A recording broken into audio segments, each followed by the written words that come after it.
petite vidéo pour corriger l'application Ray. L'application Ray, donc là nous avons un tableau de répartition, mais vous apercevez très rapidement que nous avons plusieurs centres auxiliaires et que ces centres auxiliaires ont la très mauvaise idée de partager des prestations les uns avec les autres. Donc on va devoir déjà poser un système d'équation. Et puis ensuite, nous irons calculer le coût de production de nos différents produits, en sachant qu'ici, le processus de production est peut-être un peu particulier, puisque nous avons une matière première qui est transformée en un produit P, puis ce produit P lui-même est réutilisé pour pouvoir obtenir le deuxième produit fini, le produit Q. Alors, qu'est-ce qui se passe pour nos centres auxiliaires dans un premier temps? Nous avons 3 centres auxiliaires, donc on a eu au début une petite frayeur en se disant 3 centres auxiliaires qui échangent des prestations. On est parti pour monter un système d'équation à 3 inconnus. Et en fait, le dernier des centres auxiliaires, le centre administration, eh bien, ça se passe bien, puisque l'intégralité de ces prestations sont à destination des centres principaux. Il ne fait que recevoir des prestations des 2 autres centres, mais ne leur fournit rien. Donc en fait, on se trouve face à un système de 2 équations à 2 inconnus. Comme d'habitude, je vais appeler x le total que je recherche des charges indirectes du centre gestion des moyens.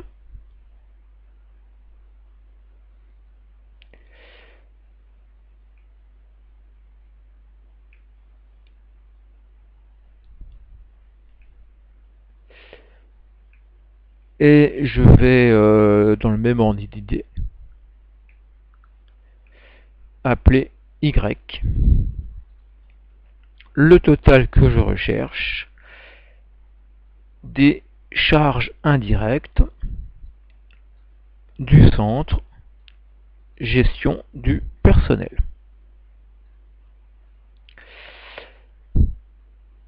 Pour pouvoir monter nos équations, on a une lecture qui se fait de manière verticale.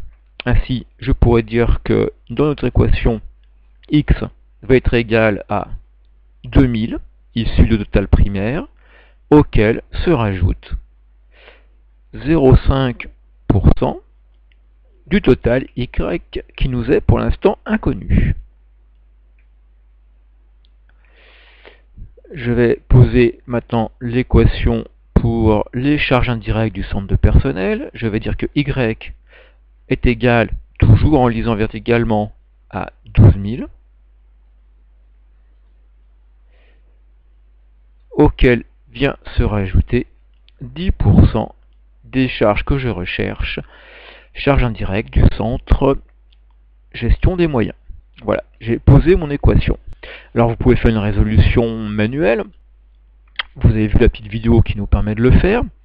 Et puis on peut peut-être également se faire une résolution grâce à Excel. Et vous verrez, ça peut être pratique, notamment lorsque vous vous retrouvez avec plusieurs inconnus. Au-delà de 2, 3, 4, le faire à la main est particulièrement douloureux.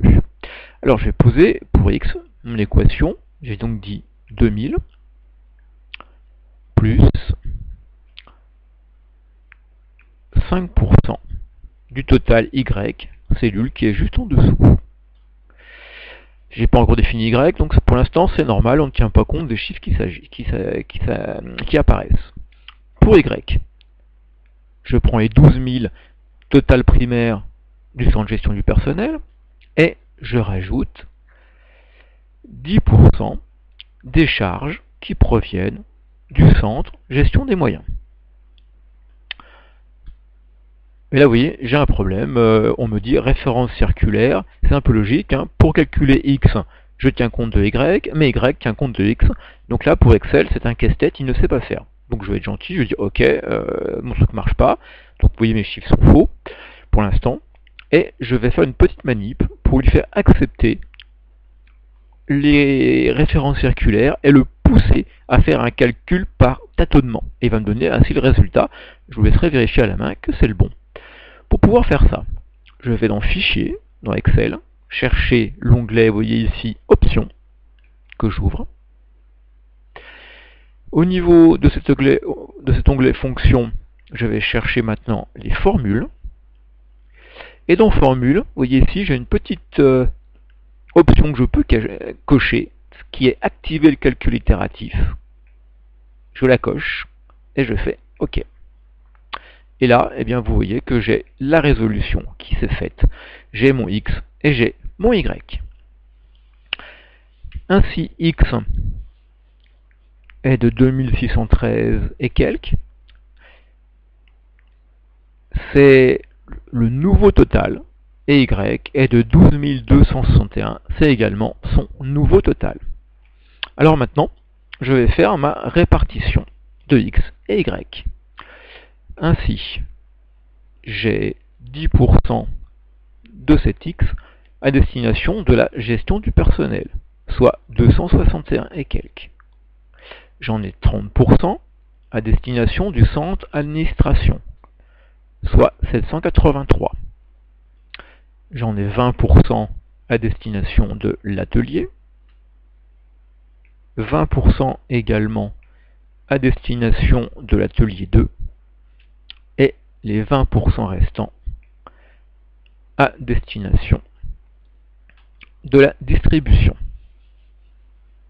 Maintenant, je vais m'occuper des charges du centre de gestion du personnel. 5% est à destination du centre de gestion des moyens, soit 613. 20% à destination du centre administration, soit 2452.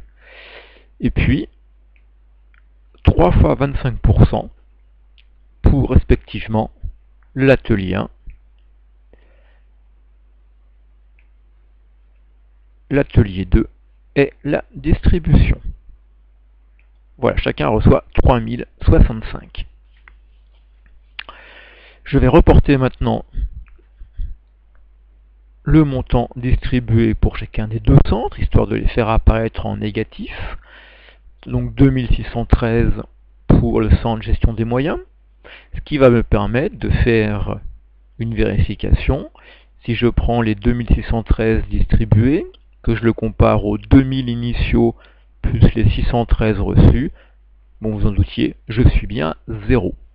Le centre gestion des moyens a bien été entièrement vidé de ses charges. Même manipulation pour le centre gestion des personnels. Je vais faire apparaître les 12 000 en négatif. Et je fais le total secondaire de ce centre gestion du personnel. Je reprends mes moins 12 000. Je rajoute à celui-ci les 12 000 totaux primaires du centre gestion du personnel. Et je rajoute les 261 reçus du centre gestion des moyens. Là aussi, je suis à 0. Les deux centres auxiliaires qui posaient problème ont été entièrement vidés. Et puis il va me rester maintenant un dernier centre dont il faut que je m'occupe, c'est le centre administration. Le centre administration, c'est 13 900 de charges initialement obtenues. Répartition primaire. On lui a alloué 783 € du centre gestion des moyens et 2452 du centre gestion du personnel. C'est donc 17 136 € de charges indirectes consommées par ce centre administration, qui en distribue un tiers au centre atelier 1, qui fournit un tiers de ses prestations au centre atelier 2, et qui fournit le dernier tiers de ses prestations au centre distribution. Chacun reçoit ainsi 5712.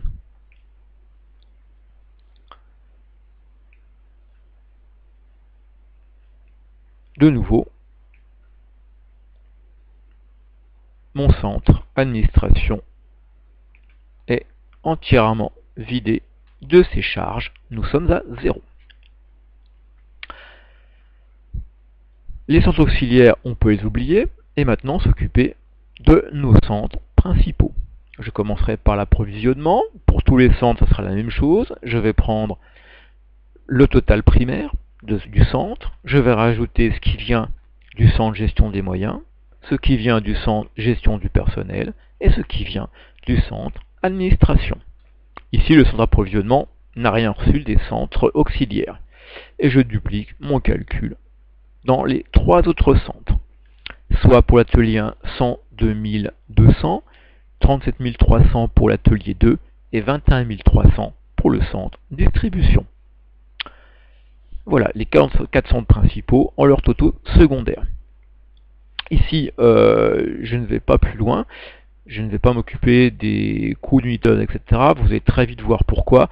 La manière dont sont fabriqués les produits peut me permettre de me dispenser d'aller plus loin.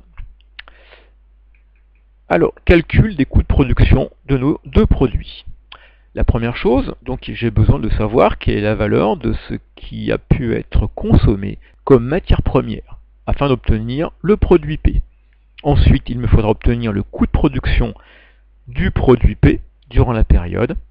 Et enfin, je pourrai ainsi savoir ce qui a été consommé comme produit P pour obtenir la fabrication des produits Q, produits ultimes.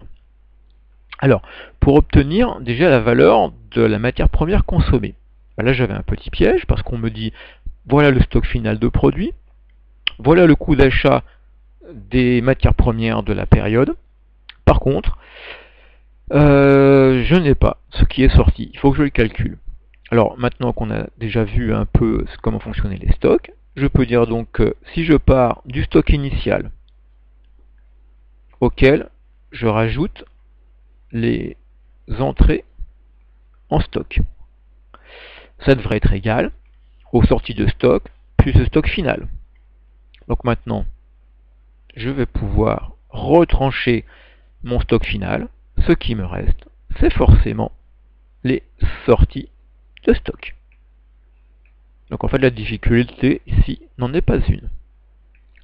Le stock initial, on me dit il y en a pour 150 000. Les entrées en stock, on me donne le coût d'achat. Donc dans ce coût d'achat, j'ai non seulement le prix auquel je me suis procuré auprès de mon fournisseur cette matière première, mais j'ai également déjà les 2100 de charges d'approvisionnement qui sont prises en compte. Je rajoute les 70 000. Et puis le stock final, lui, est de 132 100. C'est ce qui me reste en fait des 220 000. Ma consommation, est de 87 900 € de matières premières. Maintenant, je vais m'occuper du coût de production des produits P fabriqués durant la période. Pour ceci, je consomme des matières premières. On vient de voir qu'on en a consommé pour 87 900, nos sorties de stock de matières premières. À ceci se rajoutent les charges indirectes de l'atelier 1, atelier où sont fabriqués ces produits P, soit 102 200. Et là, la fabrication qui est plutôt assez facile, il n'y a pas vraiment autre chose à rajouter. Donc le coût de production de P est de 190 100. Ça, c'est les produits P fabriqués durant la période. Ils nous ont coûté 190 100 de fabrication. Oui, mais voilà, on se retrouve avec un stock initial déjà préexistant. On a en effet 6000 kg de produits P qui sont en stock et qui représentent une valeur de 62 100. On vient de faire rentrer 13 500 produits P pour une valeur de 190 100. Ici, je ne calcule pas les montants unitaires, vous pourriez très bien le faire. Je peux ainsi dire que durant cette période, c'est 19 500 produits P qui sont disponibles pour une valeur de 252 200 euros.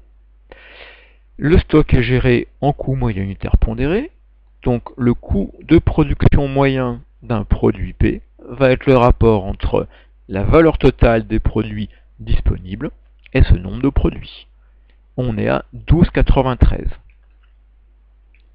Alors faites attention, comme très souvent, moi je vous arrondis visuellement à 2 chiffres, mais je conserve l'intégralité des décimales qui sont après la virgule.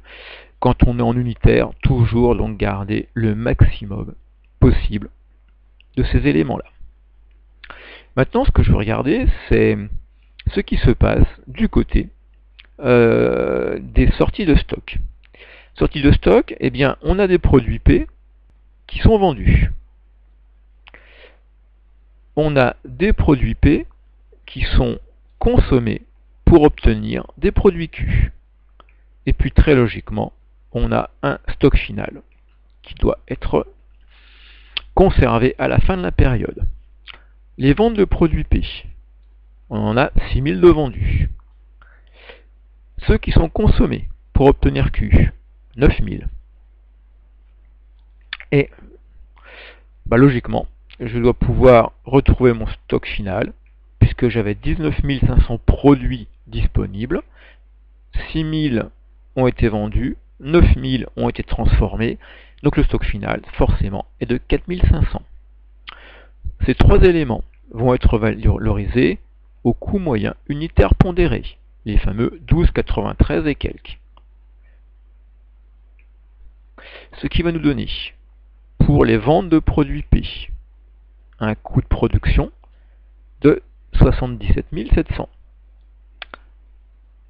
Pour les produits P consommés, 9000 à 12,93, on est à 116 400. Et le stock final de 4500 kg, lui, est à 58 200. Si ça vous rassure, je vous fais le total. On retrouve bien les 252 200 initiaux pour nos 19 500 kg de matière première. Voilà donc le coût de production du produit P. Maintenant, coût de production du produit Q. Je vais me rajouter quelques lignes pour pouvoir faire mes calculs. Ça va fonctionner de la manière suivante. Donc,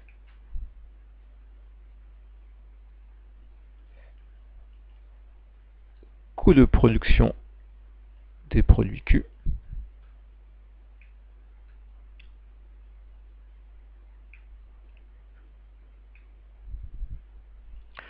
Coût de production du produit Q, et bien dedans, on va avoir tout d'abord la valeur des produits P consommés. Ça vient du tableau réalisé juste avant, 116 400. À ceci, on va rajouter les charges indirectes de l'atelier 2, celui qui est dédié à la fabrication de Q. Le montant, là, nous vient de notre tableau de répartition, 37 300. Là, je peux me permettre d'aller assez vite, simplement parce que le cycle de fabrication est quand même très spécifique. Les ateliers sont dédiés uniquement à un produit, donc j'ai pas besoin de savoir quel est le coût unitaire à chaque fois en charge indirecte de l'atelier 1 ou 2. Je reviens à mon coût de production de Q. Il est de 153 700.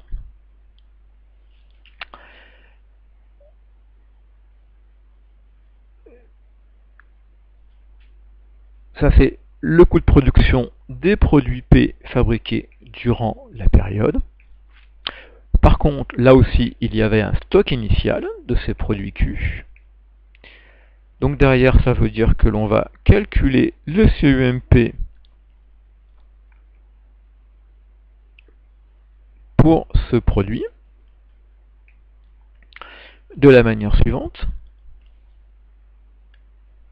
Le stock initial c'est 1500 kg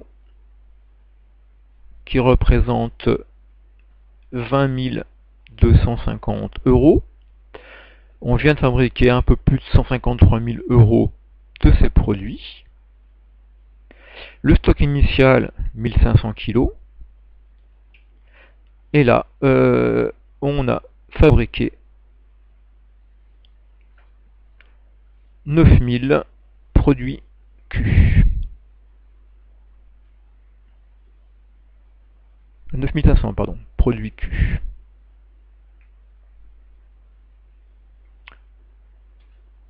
Ce qui nous fait un coût de production moyen de 15,80 € et quelques décimales, que je cache parce que c'est pas très beau à en avoir comme ça plein qui traîne. Je garde 2 décimales après les virgules visuellement. Voilà le coût moyen unitaire pondéré de mon produit Q. Là on a fait le plus gros. Je vais calculer maintenant les coûts de revient et résultats de ces deux produits. Alors, coût de production des produits vendus, P et Q. Là, par sécurité, vous voyez, en tête de colonne, pour chacun des deux produits, j'ai rappelé quelles étaient les quantités vendues. Alors, pour le produit P, notre compte de stock précédent nous a dit qu'on avait pour 77 600 de coûts de production. Les coûts de distribution. Les coûts de distribution, eh bien on va se les rajouter. Le tableau précédent nous disait qu'on avait pour 21 300 de coûts de distribution. Et ces coûts de distribution eh bien, vont être répartis en fonction des quantités respectivement vendues. Ce qui nous donne alors la chose suivante. Et là, les quantités sont plutôt assez intéressantes pour nous. Pour le produit P, on en a vendu 6000 kg pour un total de 15 000. Je vais donc faire 6 divisé par 15 que je multiplie par le montant des charges indirectes de distribution, soit 8520.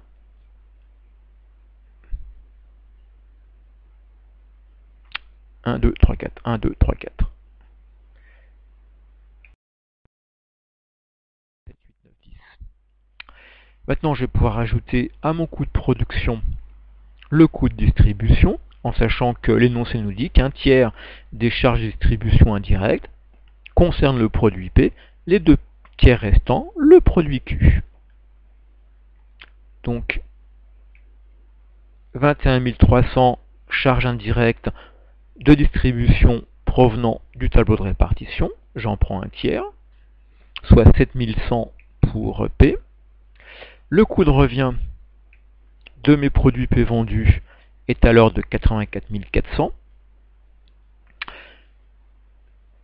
Les ventes de ce produit eh bien, sont données pour 90 000 €, ce qui fait que le résultat de P, chiffre d'affaires moins coût de revient, est de 5 300 €. Produit Q. On a vu que le produit Q, eh bien, on avait un coût de production de 15,81 par produit qui sort de stock pour être vendu. Les ventes sont de 9000 kg, ce qui nous fait 142 322 de coûts de production des produits vendus. À ceci, on va rajouter 2 tiers des charges indirectes de distribution, les mêmes qui viennent dans notre tableau de répartition, 21 300, soit les 14 200 restants, soit un coût de revient pour ce produit Q de 156 522 et quelques.